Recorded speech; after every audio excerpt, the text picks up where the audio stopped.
I want to 100% every game on Steam. I have a huge library of over 600 games, and my goal is to experience every single one and unlock every single achievement in every single game possible.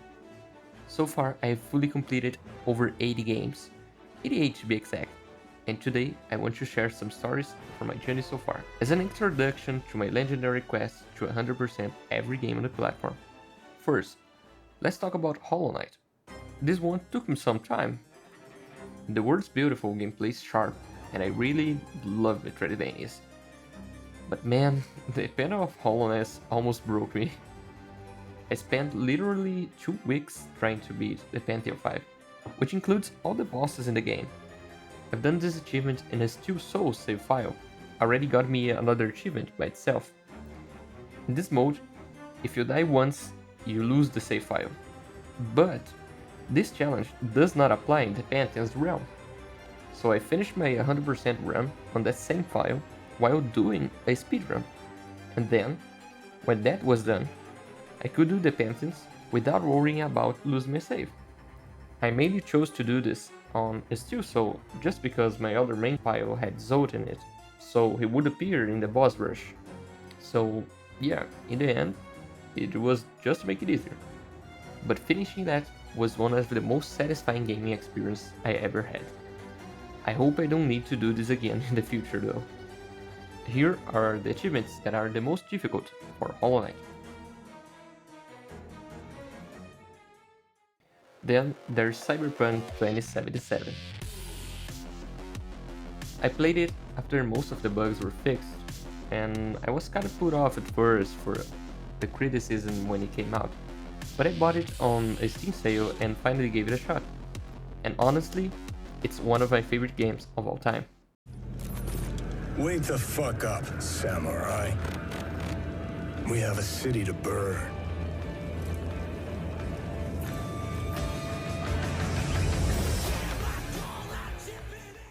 The achievements were pretty straightforward, but getting every ending, maxing out every perk, and exploring every corner of Night City made me appreciate how deep the game really was. I really can't focus on some of the hardest achievements because, as I said, they are really focused on the storyline. Few of them are challenges per se, but I like the completionist route of the game overall. Even after you beat the entire game, you can still come back and do the rest you left out. But starting over and choosing a different life path is a good option in my opinion, since you can discover more bits of the world building that way. I played the main story twice and chose Street Kid for my first playthrough and Corpo for my second. It doesn't change that much, but there are definitely different routes and some points in the story, and it's rewarding to see. For that reason, I really recommend doing a second playthrough. And I need to talk about the Phantom Liberty DLC. That DLC was perfect. The story was great and even made me cry twice.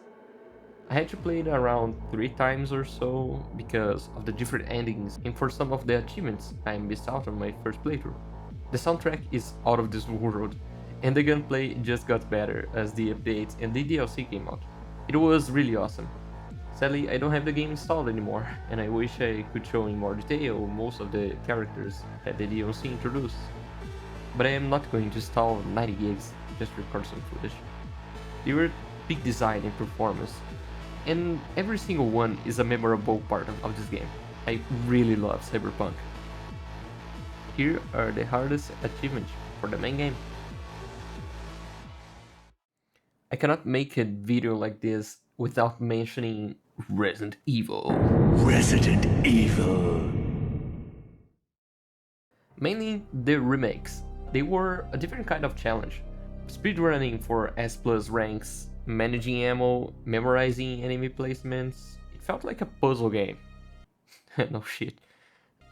Resident Evil 2, 3, and 4 had practically the same type of achievements, and getting them was really satisfying. All the 3 had this achievement: beat the game with an S or S+ rank on the hardest difficulty. That achievement was the single hardest thing in those games, and it was so time consuming. I think that the bad part is that without a guide or a video to follow for those achievements, they are just impossible. Some areas of the game are so precise to traverse without spending too much resources or wasting ammo that it is just kinda boring. I think that people who did these S ranks will resonate with me here. There's some parts of Resident Evil 4 that are just straight impossible, without seeing a guide of course, and especially in the Ada DLC. They thought it was a good idea to include more achievements for the DLC, and to do this all again with an S plus rank on Ada. It's a love-hate relationship with this franchise, at least in the achievements department of course. I also have the Platinum trophies in my PSN for Resident Evil 7 and Village, but I did not bother to do them on Steam yet. Here are the hardest achievements for Resident Evil 2 Remake, Resident Evil 3 Remake, and Resident Evil 4 Remake. I also done the Resident Evil 4 original, but I did not bother to include them in the video. Just beat it on hard and you will be fine. Talking about difficult games, Hades, the game that pretty much introduced me to the world of roguelikes. Hades was a really enjoying grind, as it was hard and all, but the story progressed with the challenges that I was doing in between runs, and seeing the impact afterwards was really rewarding. I was surprised to see that not many people had 100% of the game, since the game is progressing constantly with the goals you achieve and the more runs you finish. There were so many games that could use of the fact you constantly reset or die in between one run and another for its storytelling. I miss this aspect every time I try a new roguelike, that you just start another run without a purpose or a why you're trying again, in-game of course. In Hades, you just can't die, and you are dead. Hades just brings you home so you can't reach the surface and discover the world outside the Tartars. I've been playing Elden Ring Night Rain, and that game did something similar with this story, but I don't think it is as well implemented or as effective as in Hades. The hardest achievement in the game was for sure the heated runs. After you beat the game, you can spice up your runs by increasing the difficulty of different aspects of the game. Enemy spawning, damage taken, extra boss faces, etc. And for 100% in the game, you need to beat the game with at least half of the max hit possible, which is 16 out of 32. You can mix and match until you have 16 hit. Beating the game with set amount will earn you the second Skelly statue. That's probably going to be the most skill testing achievement the game has to offer. You can do a 32 hit run just for the challenge, but there's no achievement beyond 16. Thank God. Pretty great game overall, and the most welcoming title the genre has to offer, in my opinion. Definitely a must play. See?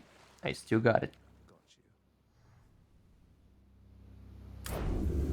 In the name of someone very sore right now. At the time of this recording, Hades 2 is about to launch. I think, since the game has no launch date yet, but it seems pretty close, as the next update will be the launch one. Counter-Strike 2. The most known competitive game ever created, and yes, I have it 100%ed. And what do you need to do? Just open the game. Yes, just open it. Wait, how there are only 32% people? Vampire Survivors is one of my recurrent nightmares. This game has 228 achievements, and this number can still go up at any moment. Every time the game updates, it has a chance of including new achievements with extra content. And jokes aside, this is just great. I've been playing Vampire Survivors since 2022, close to its launch, and I still play it to this day, as it updates every now and then. Really love the passion the devs put into the game, to keep updating it until today, with more and more content, and the majority even being free. Here's the achievements on screen. Keep an eye on the date that they were earned. All of this is the game just randomly updating and saying, oh, we woke up today and decided to add 50 more achievements. The games that I have already 100% generally keep uninstalled, but not this one. It can update as we speak. I wanted to make this video just as an introduction to my real goal. Other videos I want to make will be talking more deeply about the games I beat. Here are some of the games that are in my playing queue that I want to 100% next. Portal, Metaphor Refantasio, Remnant from the Ashes, Elden Ring Night Rain, Metal Gear Rising, Risk of Rain 2, Five Nights at Freddy's, Secret of the Mimic, the Devil May Cry series, Baldur's Gate 3, and so many others. I think that every game I complete teaches me something, not just about the game or how I play it, but the meaning or message behind it. Some are long grinds and others are just skill-based challenges, but they all leave a mark somehow. There's a lot of games I wanted to talk about, like some of my favorites, the Persona series, Elden Ring, God of War, Terraria, aka the Fishing Quest, and so on. But I really prefer dedicating a main video for the majority of them. Not talking only about the achievements or challenges, of course. I made a channel to talk about the games I love and the fact that I desire to 100% every single game. And that will not be a speedrun or something like that. I look to experience every game possible and look for the best in all of them. If you are like me, obsessed with finishing everything, or maybe you're just curious about what it's like to 100% a game, I hope you enjoyed this journey with me. Maybe leave a comment about what game should I play next. Is there a game so difficult, almost impossible, that you know about? I have 3 games lined up for 100%ing, and I surely will be making a video about it. So subscribe, leave a like, and stay tuned for my next achievement.